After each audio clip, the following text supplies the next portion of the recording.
In this exercise, we're going to be discussing interferences.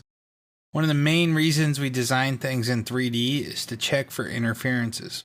So we want to have an automatic tool that'll go through and tell us about these.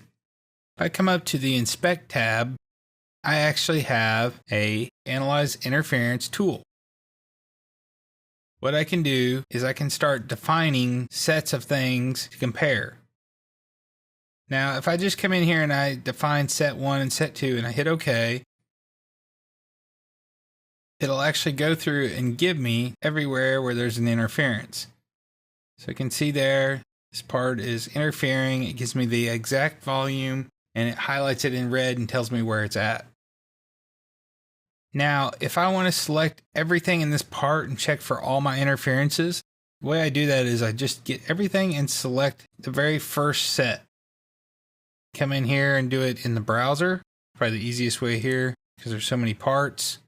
Hit OK, and I don't even do a second set. I do everything in the first set.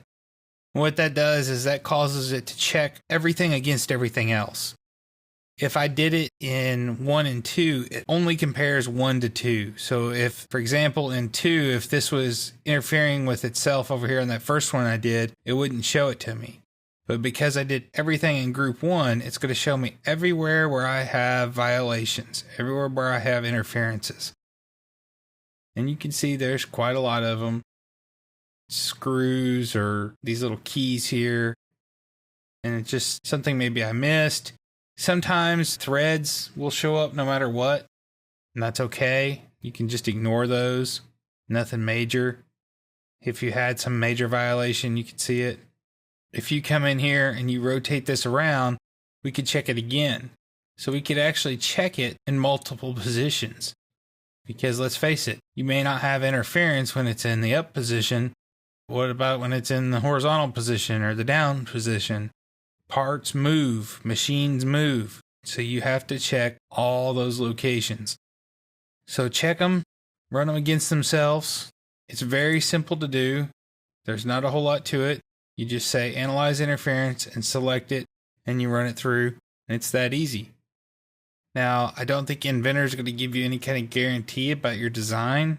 These are just very basic tools for you to use, and I think they're very powerful and they're very good and they are reliable, but garbage in, garbage out. So I always take everything with a little grain of salt, and if I know there's going to be a tight area, I will really closely go in there and analyze it. I'll zoom in, make sure I have everything modeled correctly, and then depending on what it is and how fast it's moving, I may actually add in some buffer in there because it's only as good as what you tell it.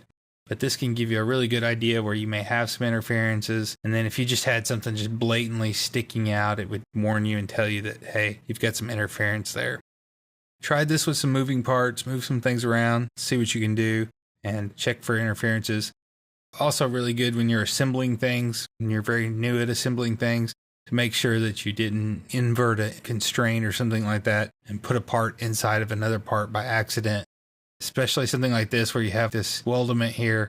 If this was inside of this part, I would never know it if they were two separate parts. So if I ran interference, it would tell me that, hey, these are two separate parts and one's 1/1000th of an inch inside of it. 1/1000th of an inch may not make that big a deal here, but if it's stuck out here, it may catch something else, or it may be a 1/2 inch and it may stick out the other way. And I didn't notice that I pushed it into my part, or I shortened my shaft by accident by pushing it into the shaft too much. So you can do some pretty nice analysis with this. Play with it, see what you can do, and see where you have some interferences.